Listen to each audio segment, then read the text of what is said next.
What if your teenage son came home from school asking why his friend's dad got deployment orders? What if your neighbor started stockpiling groceries just in case?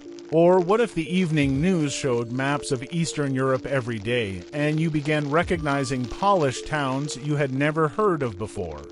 3 weeks ago, a mother in Warsaw tucked her children into bed while the sound of explosions echoed in the distance. Russian drones had entered Polish airspace and struck an apartment building just like hers, in a neighborhood where families were preparing to spend a peaceful evening. If it were me, I would definitely be very scared. That mother doesn't know it yet, but her government is now weighing a decision that could put American teenagers in uniform and send them to the front lines for a war most Americans couldn't even locate on a map. According to Reuters, Warsaw is closer than ever to invoking NATO's Article 5, the clause that turns a local incident into a global obligation. This article stipulates that when one NATO member is attacked, all 32 members respond as if they themselves were attacked. But here's what the headlines won't tell you. There's a big difference between making that promise and actually keeping it. The gap between America's commitments and its real capabilities may be the most dangerous secret in modern foreign policy. Welcome to Crisis Zone. Tonight, we explore what happens when America's promises collide with America's limits, the gap between promise and reality. Let's start with the simple math that keeps Pentagon planners awake at night. NATO has 32 member countries. America has signed treaties promising to defend every one of them with American blood and resources if they come under attack. But according to the Congressional Budget Office assessments, America realistically has the capacity to sustain one major war, maybe two smaller ones at the same time. Anything beyond that creates critical shortages of equipment, ammunition, and personnel.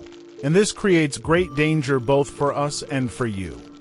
So, what happens if Poland calls for help while Estonia faces Russian pressure, Lithuania reports border violations, and Latvia suffers cyber attacks all in the same week? What if multiple crises erupt simultaneously? The uncomfortable truth is that America made these promises in a time when Russia was weak and regional conflicts stayed regional.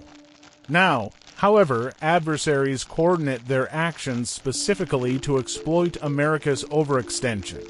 According to RAND Corporation studies, American military forces are already stretched across the Middle East, the Pacific, and Europe. Adding major combat operations in Eastern Europe would require either abandoning other priorities or calling up reserves on a scale not seen since World War II. Think about this in human terms. America has about 1.3 million active personnel. Effectively defending Poland would require several 100,000 troops, plus logistics to support them thousands of miles away from American soil. Those troops have to come from somewhere. Either from bases protecting American interests in Asia, creating opportunities for Chinese expansion, or from Middle Eastern deployments leaving power vacuums that Iran would fill, or from National Guard units that respond to hurricanes and wildfires at home. The financial mathematics are equally sobering. According to Brown University's Costs of War project, the wars in Iraq and Afghanistan cost over $2 trillion across 20 years. A major war in Europe would likely cost several times that amount over a much shorter period. Mini recap. America has made military commitments it cannot realistically fulfill all at once. The promise to defend 31 countries sounds noble, but when you count the troops, equipment, and money, the burden of that promise goes far beyond reality. The hidden trigger mechanisms Article 5 doesn't activate automatically when any NATO member claims attack. According to NATO procedures, 3 specific conditions must be met, each creating opportunities for hesitation and political maneuvering. First, the attacking country must be clearly identified through forensic evidence satisfying all 32 nations. When Russian drones cross Polish airspace, are they military drones or civilian equipment that malfunctioned? When cyber attacks hit Estonian websites, are they state-sponsored or criminal hackers operating from Russian territory? Investigation and verification takes weeks or months, during which crises either escalate beyond control or fade into diplomatic obscurity. Second, all 32 NATO members must unanimously agree Article 5 should be invoked. Every country gets a veto. Hungary, which maintains close economic ties with Russia, can block military action. Turkey, with complicated Russian energy relationships, can demand concessions before agreeing to war. Think about the domestic politics. German leaders must convince voters that defending Poland is worth risking Russian gas cutoffs during winter. American leaders must justify sending Michigan teenagers to fight for Estonian sovereignty. Third, even if Article 5 is invoked, each country determines its own response level. The treaty doesn't specify required military action, just that members will respond as they deem necessary. Some countries might offer token support while others bear real combat burden. The most dangerous aspect, this decision-making happens under extreme time pressure during international crises. When Russian tanks are crossing borders, NATO leaders have hours or days to make decisions determining whether hundreds of thousands live or die. Here's the mini recap. NATO Article 5 requires unanimous political agreement among 32 countries with different interests during crisis situations when time pressure makes rational decision-making nearly impossible.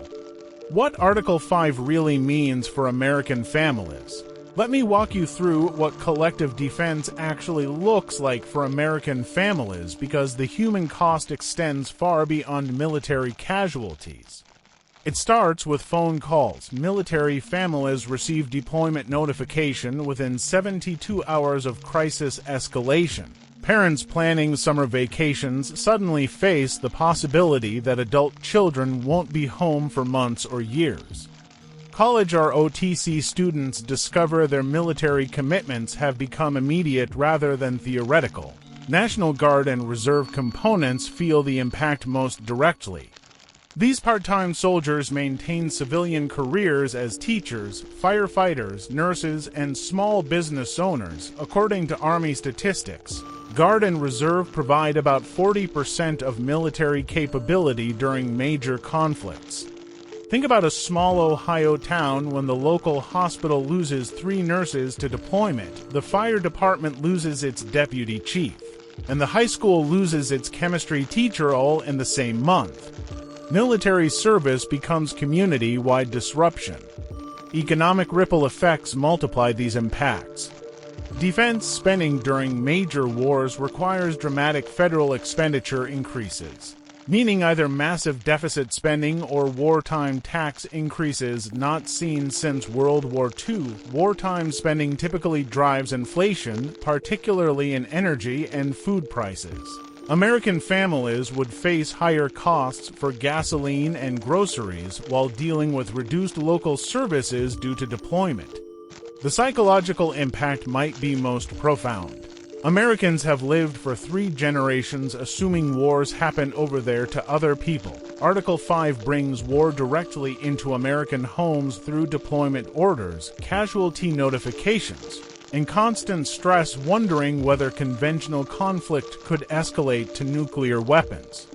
Military families understand this reality, but civilian families often don't grasp how quickly their lives could change. The emotional stress begins weeks before soldiers leave, as families struggle with uncertainty about deployment duration and mission risk. The health care implications extend beyond military families. Major combat operations produce long-term health care obligations lasting decades after conflicts end. American taxpayers will fund disability benefits and medical care for European conflict veterans for the next 50 years. Here's the mini recap. Article 5 transforms American communities by removing essential personnel, increasing economic pressure through wartime spending, and creating psychological stress through deployment uncertainty and long-term health care obligations. Reading the warning signs. Here's how to recognize early indicators that Article 5 might be approaching activation, giving families crucial preparation time. Military posture changes happen before public announcements. Major defense contractors begin receiving expedited orders for ammunition and logistics equipment when Pentagon planners anticipate conflicts. Defense company stock prices typically rise when military planners begin serious contingency planning, often weeks before public crisis awareness. NATO begins scheduling routine exercises in Eastern Europe with shorter notice and larger troop commitments when concerned about Russian activities not yet reported publicly. Diplomatic patterns suggest alliance coordination. Increased NATO consultations, particularly emergency North Atlantic Council sessions, typically precede major decisions by weeks. Energy market indicators provide crucial warnings. When European natural gas futures spike significantly, it often reflects insider knowledge of potential Russian supply disruptions. Monitor energy prices as leading indicators of geopolitical instability. Information warfare intensifies before major provocative actions. Russian disinformation operations about NATO aggression or Polish provocation suddenly proliferating across platforms often indicates preparation for actions requiring public justification. Military families receive unofficial warnings through social networks. When military spouses discuss deployment possibilities or Guard personnel report training schedule changes, it reflects planning activities preceding formal orders by weeks. Regional economic indicators matter.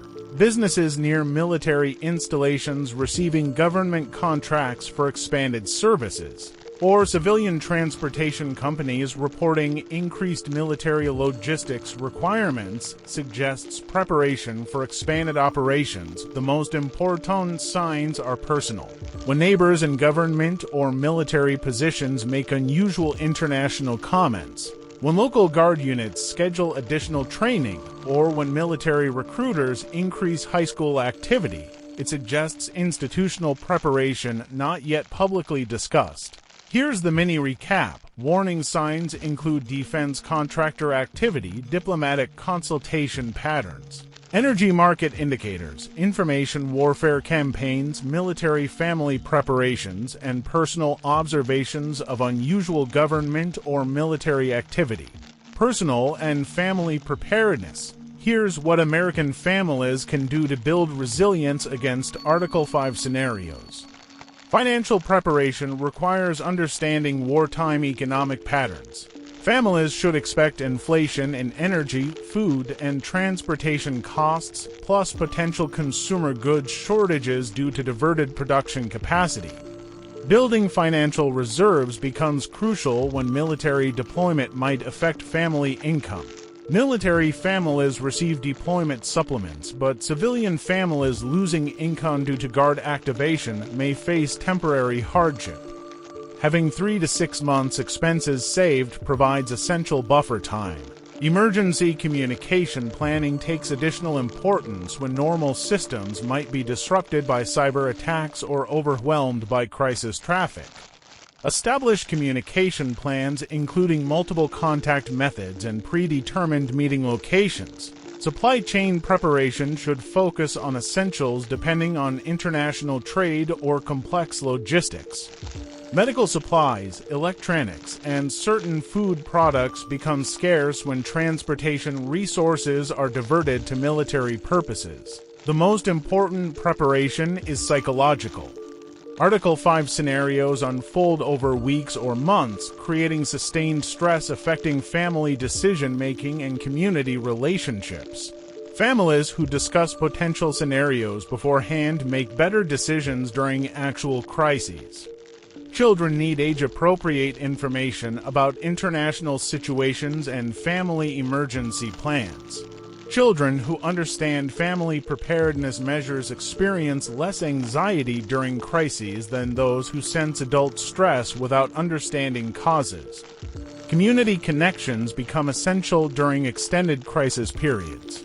Families with strong neighborhood relationships and local organization involvement maintain better stability during disruptions to normal services and economic activity. Here's the mini recap. family preparation includes financial reserves for wartime inflation, emergency communication plans, essential supply stockpiling, psychological preparation through discussion, age-appropriate child education, and community relationship building.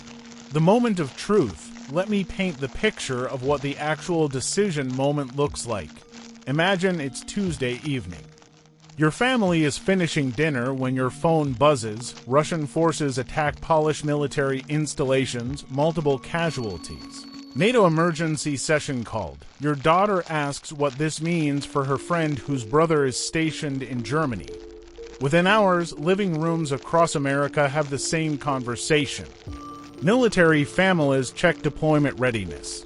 Civilian families wonder if this affects them. Financial markets open with dramatic swings in defense stocks, energy prices, and currencies. By Thursday, NATO representatives meet in Brussels with classified intelligence about Russian intentions, casualty reports, and military response assessments. But they also have political reports about public opinion, economic conditions, and domestic priorities. The American representative faces complex calculations. Supporting Article 5 means committing potentially hundreds of thousands of troops to European combat when China pressures Taiwan, Iran threatens Israel, and North Korea conducts missile tests. Not supporting Article 5 means breaking the promise that kept Europe peaceful for 75 years. These decision meetings include detailed briefings on expected casualties, economic costs, and timeline estimates. Major combat operations against Russia would likely produce American casualties in thousands or tens of thousands, cost trillions of dollars, and require sustained commitment for years. But if NATO fails to respond to clear Polish aggression, the alliance becomes meaningless. Every authoritarian leader notes that America's security guarantees can be ignored. The international order preventing major power wars for 8 decades collapses. Outside the meeting room, families across NATO countries make their own calculations. Military families cancel vacations and prepare for separation. Civilian families wonder whether to accelerate major purchases before wartime inflation hits. Once NATO commits to collective defense, there's no gradual escalation option. Article 5 means Russian attacks on American troops trigger the same response as attacks on American territory. The conflict becomes existential for all participants. Here's the mini recap. The Article 5 decision happens through human beings making impossible choices under extreme pressure.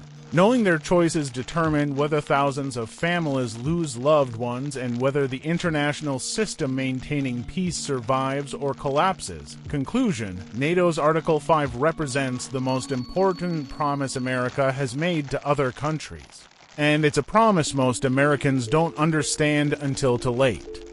The gap between alliance commitments and realistic military capacity creates scenarios where honoring promises could require sacrifices no political leader has honestly discussed with American voters. The decision to defend Poland militarily isn't just about Poland, it's about whether America risks everything to maintain credibility in a world where our promises are the foundation of international order. This isn't fear-mongering. This is understanding that alliance warfare transforms civilian families into military families overnight through deployment orders, economic disruption, and psychological stress of living with existential conflict between nuclear powers. Families who navigate these scenarios successfully understand the connection between international commitments and domestic consequences, prepare financially and psychologically for extended uncertainty, and maintain strong community relationships, providing stability when normal systems become unreliable. Ask yourself, if NATO invokes Article 5 tomorrow, is your family prepared for economic impacts, deployment possibilities, and the psychological challenge of living through alliance warfare? Subscribe to Crisis Zone and join Americans who understand that foreign policy isn't foreign when it reaches into your home through deployment orders and emergency alerts. In the comments, tell us, If you were a NATO decision maker, would you vote for Article 5 knowing the full cost, or would you find reasons to avoid the commitment? Because while we can't control what happens in Brussels or Warsaw, we can control how well our families understand and prepare for consequences that could reshape American life within days.